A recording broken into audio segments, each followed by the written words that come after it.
अस्सलामुअलैकुम वरहमतुल्लाहि वबरकातुहू। Tahira Janjua is here. हमारा सेकंड सब्जेक्ट है साइकोलॉजी। ये एक ऑप्शनल सब्जेक्ट है और हमने इसके बैकग्राउंड के बारे में और इसके कुछ टॉपिक्स को डिस्कस करना। तो पहले हम बात करते हैं कि साइकोलॉजी होती क्या है। साइकोलॉजी में हम मुताला करते हैं इंसान की नफ्सियात का, उसके सोचने समझने की सलाहियत का, उसके दिमाग, उसके जिस्म और उसके रूह के ताल्लुक़ का। ये सब कुछ जो है वो साइकोलॉजी में स्टडी किया जाता है। अब ज़माने कदीम की बात करते हैं तो वहाँ पे इल्म हासिल करने का या लिखने पढ़ने का रवाज नहीं था। स्टार्ट में ऐसा होता था कि कोई भी शख्स यानी अपने फ़हम को इस्तेमाल करते हुए अगर कोई कोशिश करता था या कोई भी बात कहता था, कोई नया काम जो है वो दरियाफ़्त करता था तो उसकी मुखालफत की जाती थी। उसको कहा जाता था कि ये रिलीजियस जो सिचुएशन है उससे भाग रहा है या दीन से दूर हो रहा है या इस पे जन्नत वगैरह का साया है, ये सब समझा जाता था। लेकिन वक्त के साथ साथ इसमें कुछ बेहतरी भी आई। जब भी कोई शख्स कोई बात करता था, चाहे वो ज़िंदगी के बारे में बात करे, नफ्सियात के बारे में बात करे या किसी भी एस्पेक्ट के बारे में कोई बात करता था, तो लोग उसकी मुखालफत करते थे, उसको गलत साबित करते थे, उसको सज़ा वगैरह मिलती थी या यानी उसको इतनी तकलीफ़ दी जाती थी ताकि कोई और शख्स जो है ना वो इतनी जुर्रत ना कर सके। और उस ज़माने में सबसे ज़्यादा अथॉरिटी जो होती थी वो मज़हब को हासिल होती थी। चर्च वगैरह में जो कलीसिया वगैरह होते हैं, जो पादरी होते हैं, फादर्स होते हैं, उनके पास ज़्यादा अथॉरिटी थी। कोई भी अगर इंसान कोई नया काम करने की कोशिश करता था या कुछ दरियाफ़्त करता था या अपना पॉइंट ऑफ व्यू सामने रखता था तो उसकी मुखालफत की जाती थी, उसको फांसी वगैरह की सज़ा दे दी जाती थी। इतना बैकग्राउंड। उसके बाद हम बात करते हैं कि साइकोलॉजी होती क्या है। हमें पता तो चले कि साइकोलॉजी है क्या चीज़। आजकल हम साइकोलॉजी को कहते हैं कि साइकोलॉजी जो है वो एक साइंसी मुताला है, साइंस और study of the mind and behaviour. किसी भी शख्स के या किसी भी ज़ी रूह के इंसान के जब बिहेवियर और उसके दिमाग या उसके जहन का मुताला किया जाए तो उसको कहते हैं साइकोलॉजी। यानी भी किसी भी शख्स के आमाल या रद्द आमाल का मुताला करना और उसके माइंड का, उसके जहन का मुताला करना, ये साइकोलॉजी कहा जाता है। वक्त के साथ साथ इस डेफिनेशन में बहुत ज़्यादा तब्दीलियाँ आई, बहुत तरक्की आई। The word psychology was formed by combining. अच्छा, जो वर्ड साइकोलॉजी है ये दो ग्रीक अल्फाज हैं, उनसे माखूज़ है। क्योंकि स्टार्टिंग में ऐसा था कि जो ग्रीक्स थे ना उन्होंने ही मुताला वगैरह करना शुरू किया था। इतनी जुर्रत और हिम्मत का मुज़ाहिरा उन्होंने किया था और उन्होंने किताबें वगैरह लिखना पढ़ना शुरू कर दिया। अब देखते हैं कि वो ग्रीक वर्ड्स कौन से थे। वो दो ग्रीक वर्ड थे, उनमें था साइकी और लोगिया। साइकी और लोगिया ये दो वर्ड्स थे जिनसे साइकोलॉजी वर्ड बना था। साइकी का क्या मतलब होता है? साइकी का मतलब ग्रीक्स के मुताबिक था ब्रीद, सांस लेना, या प्रिंसिपल ऑफ लाइफ, ज़िंदगी का असूल। अब जब भी कोई चीज़ सांस लेती है हम कहते हैं वो ज़िंदा चीज़ है और उसमें रूह है। तो ये बात होगी। लाइफ और सोल का मुताला करना जो है वो साइकी कहलाता है। साइकी में लाइफ और सोल का मुताला किया जाता है। उसके बाद आता है Logia. Logia comes from the Greek word logos. Logia जो है वो लोगोज़ से माखूज़ है। लोगोज़ का मतलब होता है स्पीच करना, तकरीर करना, अपनी राय का इजहार करना, मुताला करना, वर्ड और रीज़न, कोई भी अल्फाज या जो है वो पेश करना या वजूहात या दलाइल वगैरह देना, ये हम कहते हैं ये लोगिया का मीनिंग है। तो साइकोलॉजी की टर्म जो है वो क्लियर हो गई। फिर हम कहते हैं कि साइकोलॉजी में होता क्या क्या है। Learned behaviours. इंसान ने बचपन से लेके अपनी मौजूदा उम्र तक, मौजूदा तजर्बात तक की ज़िंदगी में जितने भी तजर्बात या जितने हादसात वाक़यात उसके साथ पेश आए होते हैं वो उनसे बिहेवियर्स उनके रिटर्न में बिहेवियर देता है, रद्द अमल पेश करता है। यानी कोई भी काम उसे कहा गया है उसके जवाब में वो फ़र्द क्या कहता है वो उसका बिहेवियर होगा। Thinking processes.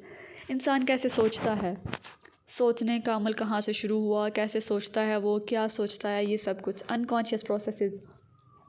अनकॉन्शियस हम कहते हैं अपने शऊर, तहत शऊर और लाशऊर, ये तीनों एस्पेक्ट्स जो हैं इनका मुताला किया जाता है। इनका साइकोलॉजी में बहुत ज़्यादा किरदार है, बहुत ज़्यादा। उसके बाद बायोलॉजिकल प्रोसेसेस। ये देखा जाता है कि बायोलॉजिकल प्रोसेसेस के थ्रू इंसान वजूद में कैसे आया, उसकी बॉडी में क्या क्या चेंजेस आते रहते हैं वक्त के साथ साथ। यानी हम एक बच्चे की बात करते हैं, बच्चे की नशोनुमा से लेकर इंसान के बुढ़ापे में पहुंचने तक जो जो चेंजेस उसकी लाइफ में आते हैं, उसके मेंटल प्रोसेसेस में आते हैं, उस सब का मुताला साइकोलॉजी में किया जाता है। Psychology is the knowledge of soul. हम यह भी कह सकते हैं कि हम जब किसी रूह का मुताला कर रहे होते हैं या किसी भी रूह का मुताला किया जाए, उसके बारे में इल्म जो है वो हासिल किया जाए और उस इल्म को दूसरे लोगों तक पहुंचाया जाए, वो साइकोलॉजी होगी। आजकल हम कहते हैं कि साइकोलॉजी में किस चीज़ का मुताला किया जाता है। साइकोलॉजी एक साइंसी मुताला है, क्योंकि साइकोलॉजी में हम साइंटिफिक तरीके से इंसान का, जानवरों का मुताला करते हैं, उनके बिहेवियर्स का, उनके माइंड का, उनके ब्रेन का मुताला करते हैं। तो ये एक साइंटिफिक स्टडी हो जाएगी, क्योंकि हम साइंटिफिक एक्सपेरिमेंट्स वगैरह करते हैं और साइंटिफिक प्रोसीजर जो है उसको इस्तेमाल करते हुए माइंड और बिहेवियर का मुताला करते हैं, और ये इंक्लूड होता है साइकोलॉजी में। अब साइकोलॉजी की डिफरेंट ब्रांचेस हैं। शुरू में साइकोलॉजी जो थी ना, उसका मतलब लिया जाता था कि रूह का मुताला करना और जहन का मुताला करना, लेकिन वक्त के साथ साथ इसमें तब्दीलियाँ आती रही, इसमें तरक्की होती रही। तो उसके बाद मौजूदा दौर जो है उसमें साइकोलॉजी की बहुत ज़्यादा ब्रांचेस जो हैं उनको इंट्रोड्यूस करवाया जा चुका है। सबसे पहले आती है एनिमल साइकोलॉजी। एनिमल साइकोलॉजी में जानवर जो है ना, तमाम अक़साम के जानवर जो हैं उनका मुताला किया जाता है, उनके बिहेवियर्स का मुताला किया जाता है, उनकी बॉडी शेप, बॉडी आइकन्स का मुताला किया जाता है, उनके हैबिटाट का मुताला किया जाता है, और ये भी देखा जाता है कि किस इन्वायरमेंट में वो कैसा बिहेव करते हैं, ये सब कुछ। चाइल्ड साइकोलॉजी, बच्चे की नशोनुमा के बारे में सारी बातचीत डिस्कस की जाती है। एक बच्चा जो है, बच्चे से बुढ़ापे तक का सफ़र इंसान कैसे तय करता है, ये सारा प्रोसीजर स्टडी किया जाता है। Then third comes here sports psychology. बहुत ज़्यादा वुसअत आ गई है, बहुत ज़्यादा लोगों की का जो सोच है ना, वो बहुत, उसमें बहुत बेहतरी आई है। तो स्पोर्ट्स साइकोलॉजी को इंट्रोड्यूस करवाया गया स्पोर्ट्समैन के लिए। अब जो भी खिलाड़ी होते हैं उनको डिप्रेशन वगैरह हो जाती है, वो बहुत परेशान हो जाते हैं अगर वो मैच हार गए हैं या जीत रहे हैं, तो उनका मेंटल स्ट्रेस लेवल जो है वो इंक्रीज़ हो जाता है। उनकी काउंसलिंग करने के लिए स्पोर्ट्स साइकोलॉजी को इंट्रोड्यूस करवाया गया। Then it comes educational psychology. Obviously educational psychology जो है वो बहुत अहम किरदार अदा करती है।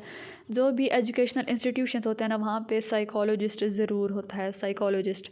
अब साइकोलॉजिस्ट कौन सा फ़र्द होता है? साइकोलॉजिस्ट वो बंदा होता है जिसने मास्टर्स किया होता है या एमफिल किया होता है या पीएचडी की होती है साइकोलॉजी में।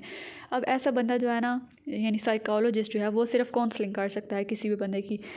हम कहते नहीं कि बातों से इलाज करना, ये बातों से इलाज करना जो है ना, ये साइकोलॉजिस्ट का काम होता है। और इनकी एजुकेशनल इंस्टीट्यूशन में बहुत ज़्यादा इनकी अहमियत होती है।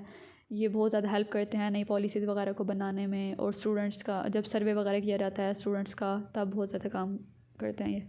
उसके बाद है जी फॉरेंसिक साइकोलॉजी, अदालती नफ्सियात।